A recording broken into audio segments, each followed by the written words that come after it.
think I can use my Britney Spears mic here. I need a clicker. A clicker.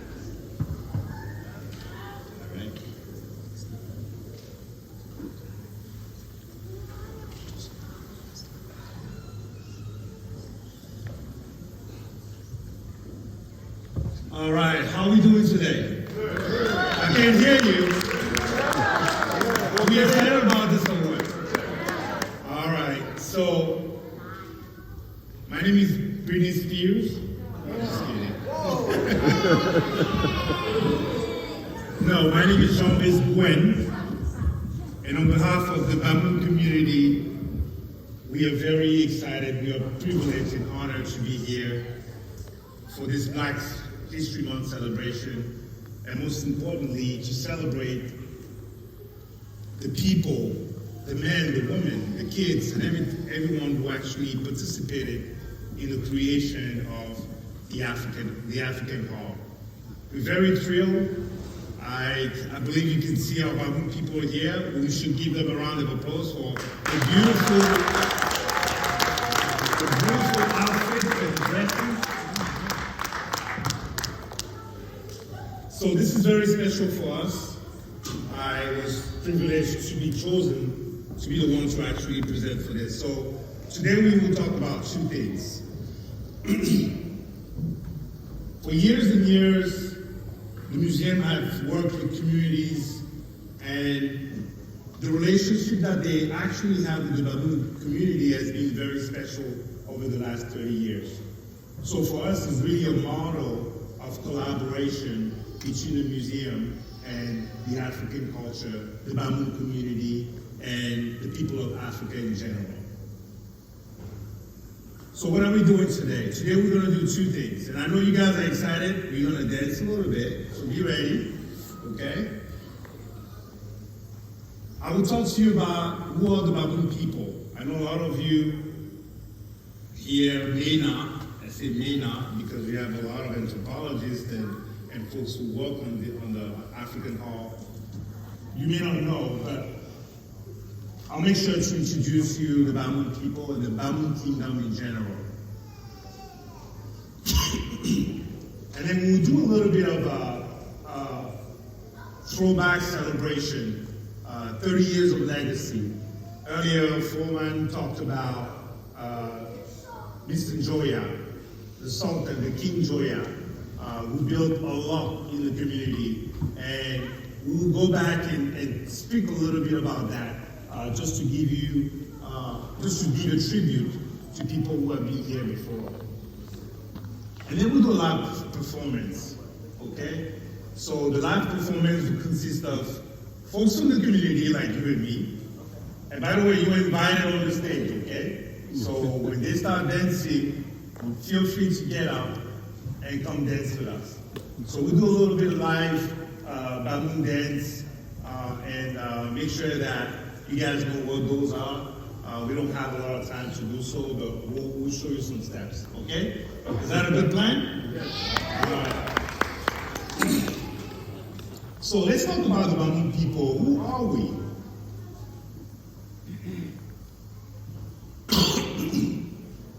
So the Bamum people are the folks from this part of Cameroon.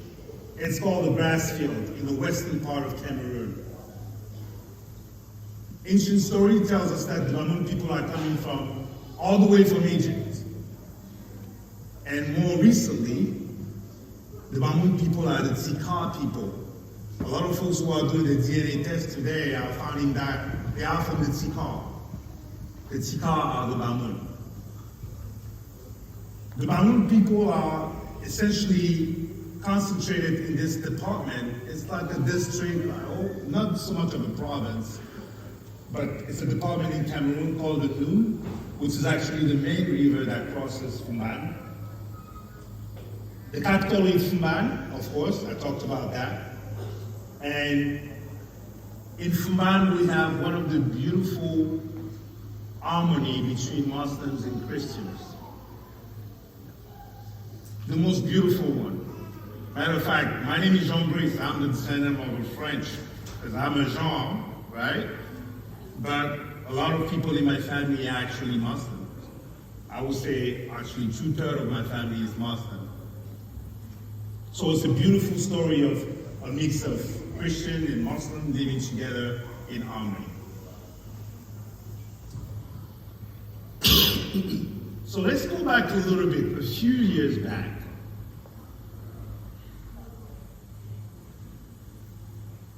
The Bamum people is about a kingdom. It's a huge story, dated back to the 1300s. The kingdom was founded by Sharian. Sharian who lived between 1394 through 1418. Think about that. Any one of us was here back then?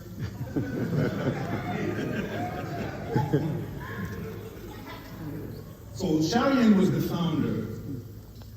What I wanted to show you here is the three kings who really had a huge impact on the community. Sharian was the founder, but the one who actually expanded the kingdom was Ngouen.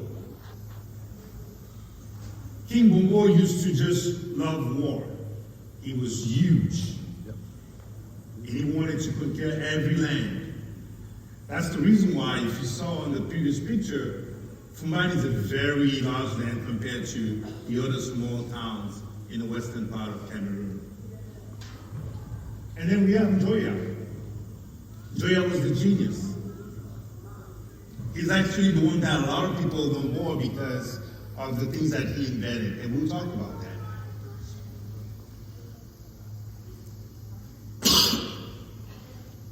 So Ngouen invented the Shuma, which is what you see on on the right-hand side.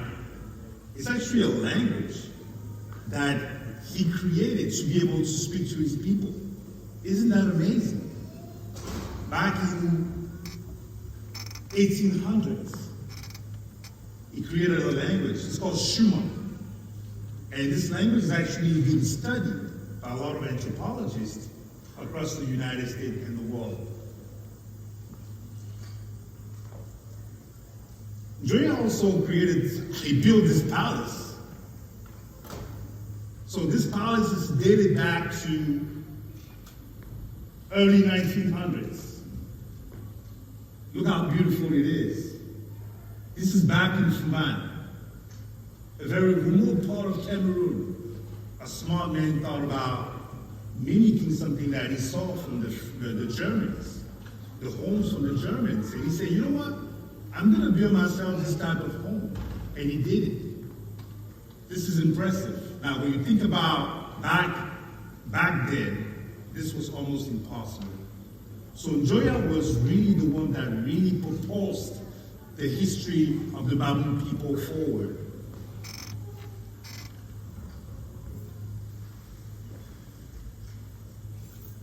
So one thing about the Bamum people is about the role of the woman.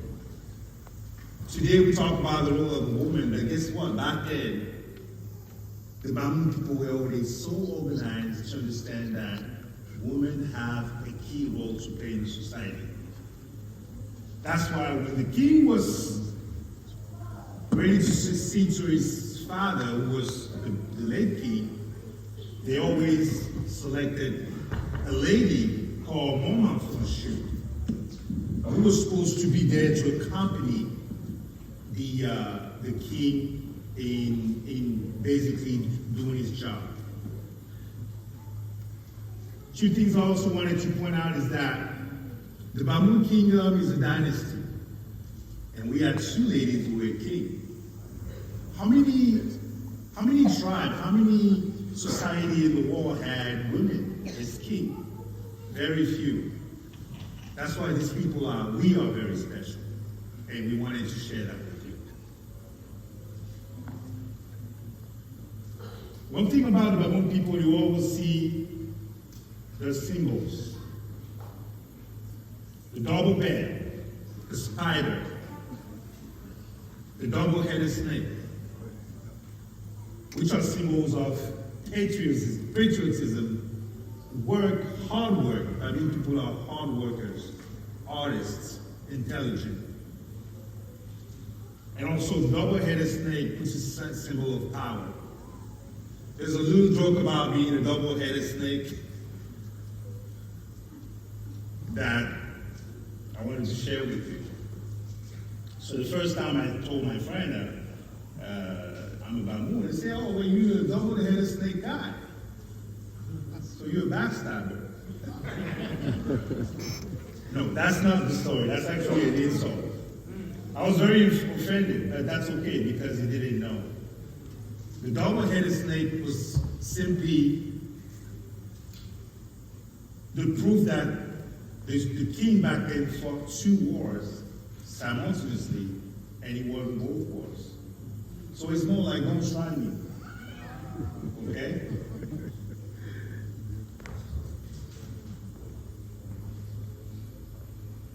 So, fast forward just a few years down the road, the Bamum people, a lot of things that you will hear about the Bamum people is the Ngouen Festival. The Ngouen Festival is now over 600 years old. Started in 1300s with the King Joya. It was banned by the French in the 1900s because obviously there was a colonization of Africa back then. They closed schools, they banned a lot of things from the tribe. But in 1960, it was restored by King Jimolu Seydi. Well, now, 1960 is just around the time when Cameroon became independent from the French. So now they will celebrate this Ngouen, this special event, every 3 years. And it's really a huge display of the Bamum rich culture and tradition. You have to be there to see it. And I really invite all of you, if you have a chance, come to Fumban when there's Ngouen, and you will just be, I want to say, flabbergasted. It's a special moment for the Bamum. We all flock to the kingdom to speak to a king. It's also an opportunity at that point for the Bamum people to judge their king. They do it during the Ngouen. And obviously we have a lot of people who come from overseas now to celebrate with us.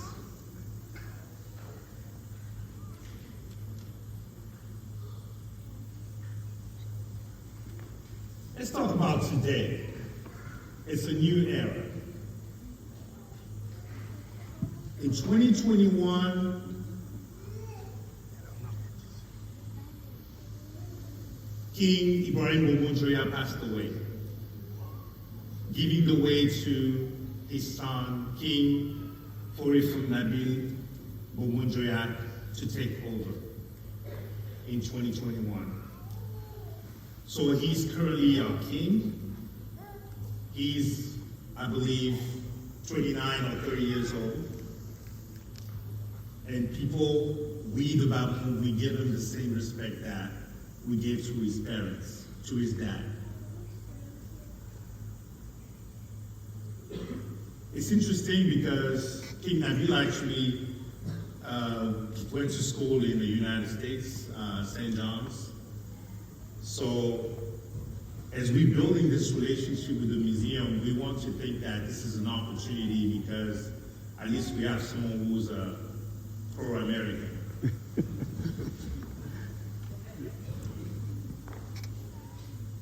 So nowadays, the Bamum community here in the United States is also organized. We have, a few years ago, the king decided to put a little bit of structure. Bamum people are migrators. There's a joke that says you go to the Pole North and you find the Bamum people. So to put a little bit of structure, he actually appointed a few folks in a community, in different community, to basically represent him in matters that are important to the kingdom. So we have one in Boston, one in Chicago, and New York. I think I'm actually missing Maryland. I'm not sure what happened there, technology.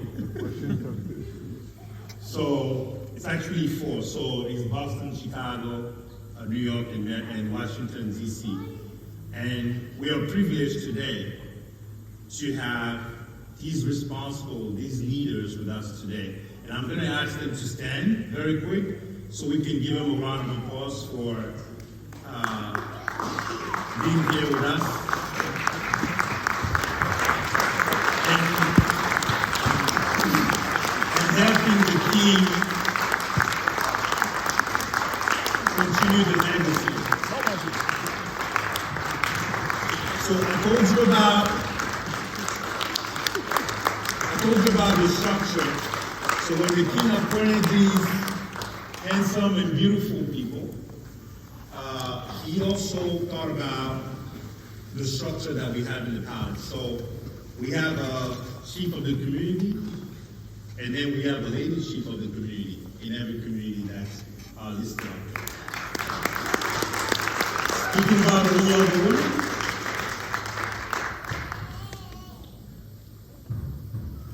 oh, there it is. So today the Bamum community, we love to get together and eat our favorite food, the good food. Couscous, japcha, anyone have heard of that? Fufu? Yes. It's kind of like the fufu, yeah. So Bamum people are very agricultural. We are farmers, hunters, and we love our food. That's one thing that you cannot fight with a Bamum person about food. Okay? We love our food. So here in the United States, we organize in small associations or big associations. I listed a few out there. In Chicago, we do have a lady association called After Back, and ASBAM, which is the Association of Bamum People of Chicago, which I am the president of.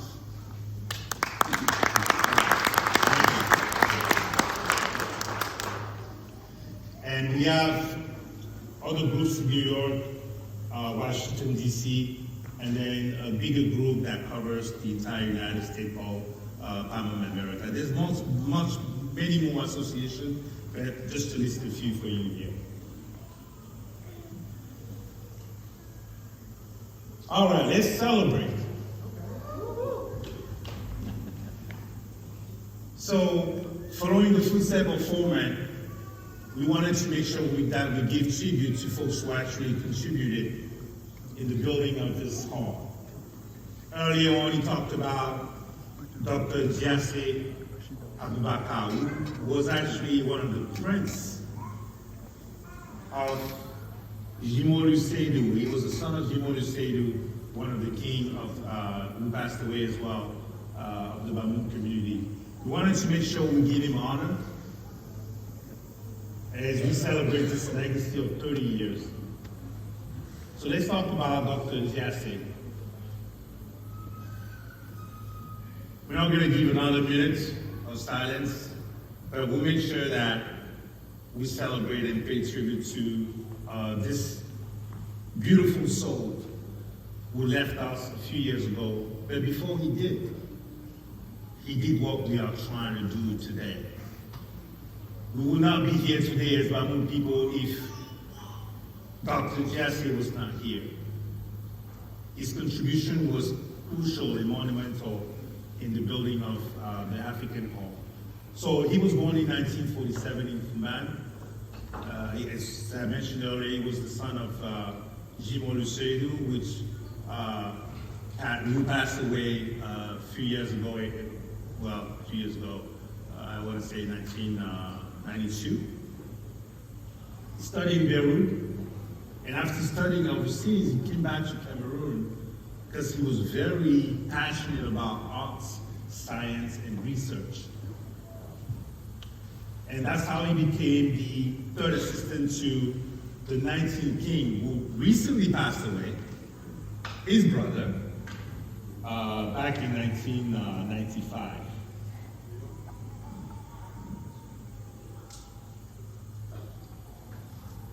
I'm just sharing you a few pictures of the work. These are very old pictures. We're actually able to collect this from someone very special.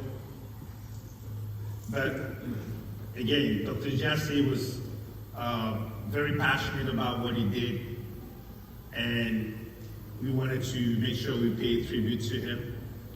And we were fortunate enough, as we thinking about how can we make sure that we give him the right tributes. We got contacted by one of his daughters who lives in Canada, and she was willing to make a trip to Chicago today. So this was a surprise that I had for you. I'm gonna ask Rashida to stand up. More.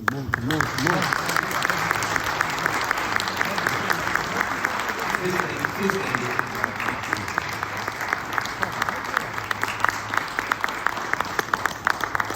So when Rashida heard we were going to talk about her dad, she quickly booked a ticket to be with us. Can we give her another round of applause, please?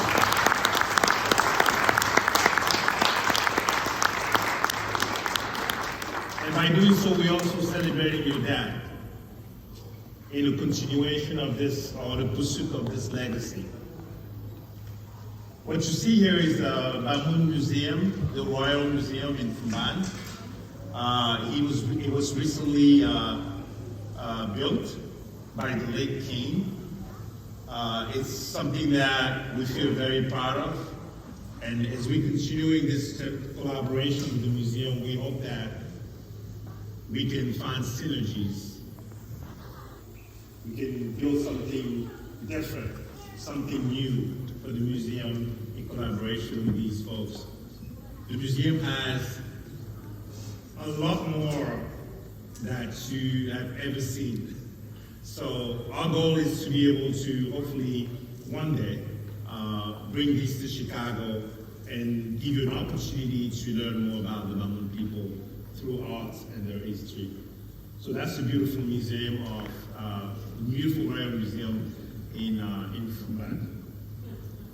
So again, we want to thank Dr. Jasse. I want to give a round of applause again.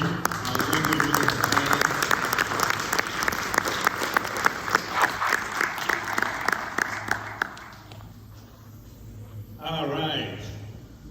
So let's celebrate. So what we'll do next is to basically,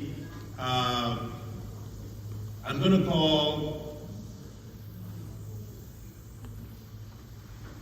so Maria will go first. I'm going to call a few dancers on the stage, and we don't have that much time, but we'll try to at least play a few Bamum. Okay. We'll play a few Bamum, maybe have time to teach you a little moves. I don't know if you're ready for some moves.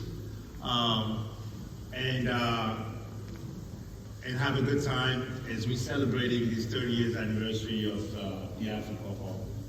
So I'm going to call, do you want to play La Chita first? Okay.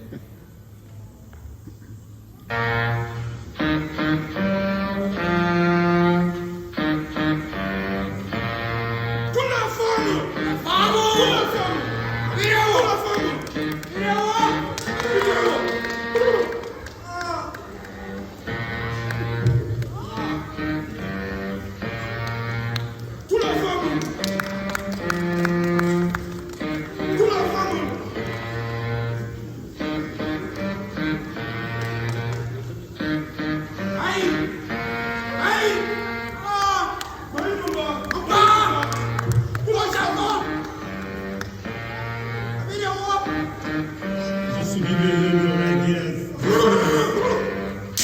these are the shouts that you typically hear when the king is about to make his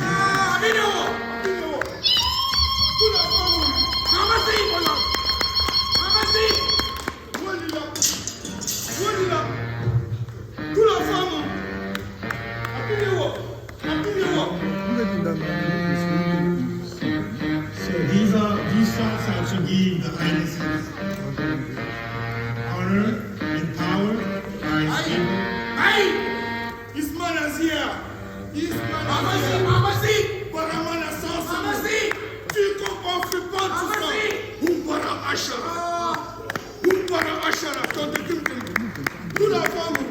Wat bedoel je?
It's another, Bamum people have a lot of dances, so we're not going to list them here, but this next one is one of the more engaging one for me, personally, and I will invite you guys to join on stage as they are setting up, or any baboon who wants to join. Yeah, let's do it. Okay, so before we start, as they're setting up, could I have a few volunteers from the audience?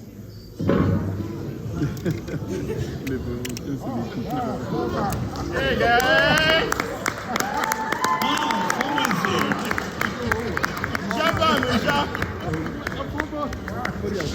here.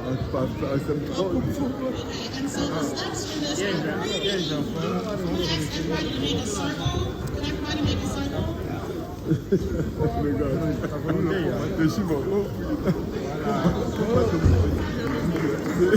Le renfort arrive. Le renfort arrive.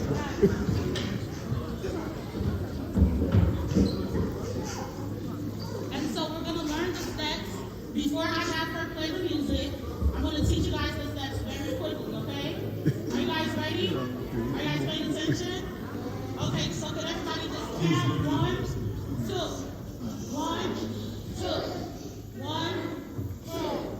1, 2. Hands. 1, 2. 1, 2. 1, 2. 1, 2. Now we're gonna attempt to walk in a circle as we're moving. You guys think you can do that? Can you handle that? Let's try it.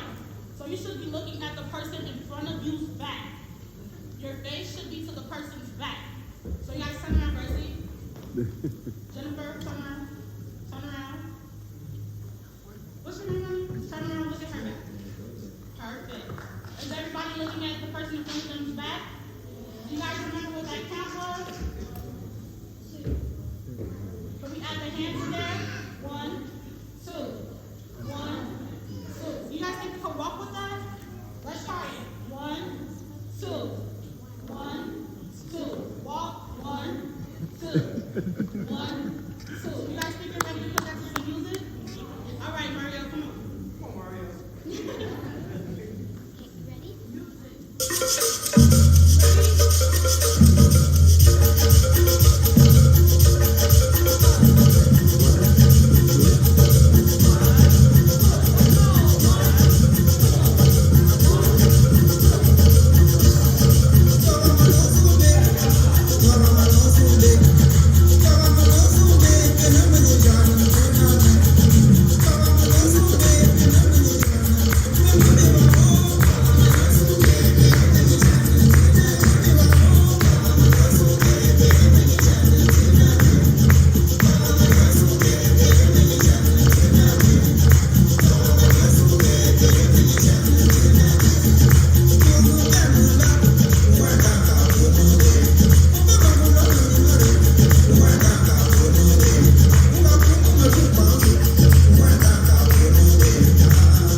Good job, guys. Good job.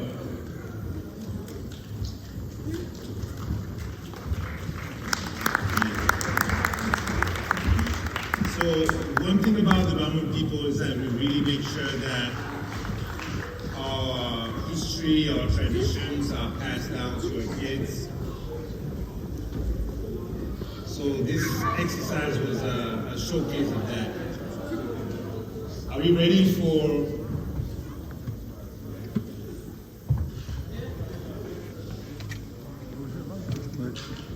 all right?